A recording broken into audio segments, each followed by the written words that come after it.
नमस्कार friend, topic है discussion के लिए हमारे पास trade secret, confidential information and know how. ये सभी जो है दोस्तों, उनको भी इंटेलेक्चुअल प्रॉपर्टी का पार्ट कहीं ना कहीं समझा जाता है।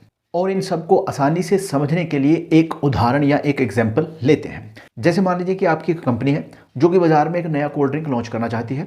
उसका कलर अलग है, उसका टेस्ट अलग है, और लॉन्च के बाद क्या होता है कि वो बहुत ज़्यादा बिकती है। मार्केट में उसकी एक पैठ बन जाती है। काफ़ी परसेंटेज जो एक कोल्ड ड्रिंक का बाजार है उसमें वो अपनी पैठ बना लेती है। अब सवाल यह है कि आप जिस फॉर्मूले से उस कोल्ड ड्रिंक को बना रहे हैं, उसके कलर को या उसके टेस्ट को डेवलप कर रहे हैं, वो फॉर्मूला जो है क्या आप लोगों के साथ शेयर करना चाहोगे? बिल्कुल नहीं। क्यों? क्योंकि भाई उस फॉर्मूले की वजह से आपका कोल्ड ड्रिंक मार्केट में बिक रहा है। बिक नहीं रहा है, बहुत ज़्यादा बिक रहा है, पॉपुलर हो रहा है दिनों दिन। वो जो है आपके बिजनेस को बहुत बड़ा बेनिफिट दे रहा है। अब वो जो फॉर्मूला है और उससे जुड़ी प्रोसेसेस जो हैं उनको ही कहा जाता है ट्रेड सीक्रेट, कॉन्फिडेंशियल इंफॉर्मेशन और नाउ हाउ। जहां तक बात करें ट्रेड सीक्रेट की, तो स्पेसिफिकली हम कह सकते हैं इट इज कॉन्फिडेंशियल इंफॉर्मेशन और data not generally known to others. Owner of it reasonably attempts to keep it secret and confidential. यानी कि वो कह रहा है ये इस तरह की एक इंफॉर्मेशन है जो बड़ी कॉन्फिडेंशियल है, यानी कि बहुत गुप्त है, यानी कि किसी को बताई नहीं जा सकती, या फिर वो डेटा भी हो सकता है जो कि जनरली दूसरों को पता नहीं होगा। और ये किसके पास रहेगा? एम्प्लॉयर के पास। और एम्प्लॉयर अपनी तरफ से ये पूरी कोशिश करेगा, पूरा प्रयत्न करेगा कि ये कॉन्फिडेंशियल रहे, ये सीक्रेट रहे, इसका किसी को पता ना चले। नेक्स्ट इसी के बारे में कहा गया है कि भाई सच information is of economic value, actual और पोटेंशियल, सच सीक्रेट गिव्स होल्डर अ कम्पिटिटिव एज। यानी कि वो कह रहा है कि इस तरह की जो इंफॉर्मेशन होती है ना, उसकी एक इकोनॉमिक वैल्यू होती है। यहां तो वो क्या होगी? रियल होगी, एक्चुअल होगी या पोटेंशियल होगी। यानी कि एक्चुअल पोटेंशियल का मतलब यहां पर यह है कि जहां तो आपको बेनिफिट दे रही है, या फिर आपको लगता है कि भाई इस इंफॉर्मेशन को छुपा के रखो, इसमें बहुत ज़्यादा पोटेंशियल है, इसमें बहुत ज़्यादा क्षमता है, ये फ्यूचर में जाके हमें बेनिफिट दे सकती है। देखिए अब इसमें थोड़ा सा हम बिजनेस वर्ल्ड को भी समझने की कोशिश करते हैं। बिजनेस वर्ल्ड में बहुत सारी चीज़ें होती हैं जिनको छुपाना पड़ता है अपने कंपिटिटर से। अगर उनके हाथ में वो चीज़ें पड़ जाएं, वो इंफॉर्मेशन पड़ जाए, तो वो क्या करती हैं? वो आपसे आगे निकल सकती हैं, वो उन्हीं चीज़ों को अडॉप्ट करके आपको मात दे सकती हैं।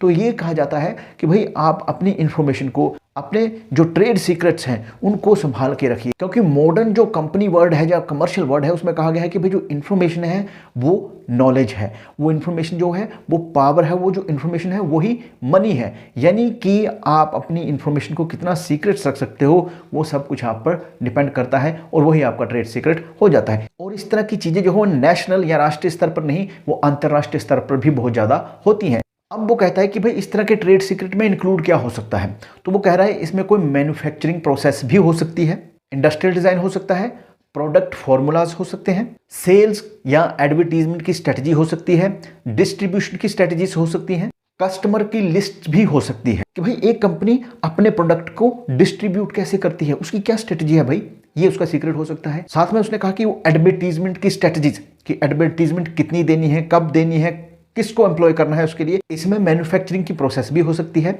जैसे कि मैंने कोल्ड ड्रिंक का एग्जांपल दिया, तो कोल्ड ड्रिंक का तो फॉर्मूला आपके पास है, पर उसको बनाएगा भी कोई, है ना? उसके लिए एम्प्लॉय भी होंगे जो भी उसको बनाने के लिए आप यूज़ करेंगे, तो उन्हें पता होता है। तो वो जो मैन्युफैक्चरिंग प्रोसेस है वो भी हो सकती है कि भाई आप इस तरीके से बनाते हो, वो भी आपका ट्रेड सीक्रेट हो सकता है। नेक्स्ट वो कहता है कि ट्रेड सीक्रेट में जो इन्फॉर्मेशन होनी चाहिए वो न्यू होनी चाहिए और वो ओरिजिनल होनी चाहिए। यानी कि वो किसी और के पास आपकी इन्फॉर्मेशन नहीं होनी चाहिए, वरना वो ट्रेड सीक्रेट नहीं होगा।